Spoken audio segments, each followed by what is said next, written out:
when looking at these different disorders, we can see them based on the things that occurred in her life. So when we look at bipolar 1 disorder with rapid cycling, there's the mention of less sleep.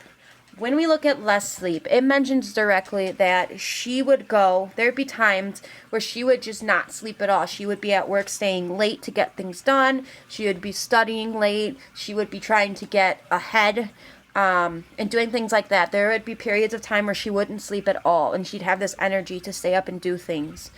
We're looking at mania and depression. So that less sleep, we can link that directly to her mania periods, where she would just have this burst of energy where she would be able to do anything, and she would be able to get so much done. But then we can also go into her depression. Other nurses would say when she wasn't in that mania state, she was a zombie, meaning she just couldn't get things done. She was tired, she was exhausted, she wanted to sleep. So those periods happened as well, which are crucial when you look at bipolar disorder. Another thing mentioned was flight of ideas. It was mentioned directly by another nurse that when she had ideas, she would just keep going and going and saying many different ideas and for long periods of time, and that again can be linked directly back to her bipolar.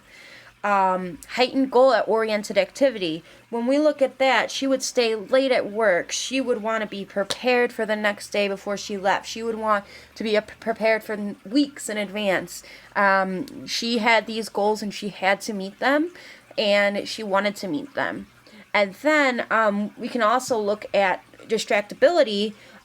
She was just distracted by work at all times. Her mindset was work, work, work, go to sleep if I'm in depression mode, and just keep thinking about work. She was always distracted by work. Moving on from bipolar, I also should mention with the rapid cycling, it was off quickly. She would go from mania to depression, mania to depression, mania to depression. So this would be happening frequently. It wasn't like a long time of mania, a long time of depression. It was mania quick, mania, and then depression quick. Referential delusions. So when I talk about that, this is when she had found Paul Sheldon. She had said that it was a divine source that brought her and Paul together, and that it was a sign that she needs to get him back to health and everything with his novel. So I would say that's a referential delusion, part of referential delusions, because she thinks, there's signs for her and she needs to get this done because it was a sign. I also want to mention social phobia. When I talk about that, I'm directly linking that to her isolation from others and her time secluded from others at home alone doing things like reading the novel. I want to say it's social phobia because it just doesn't seem like she puts in the effort to make any sort of relationships with people. So I would directly link that to social phobia.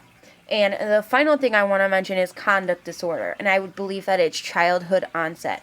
When she was young at 10 years old, she was doing things like harming animals.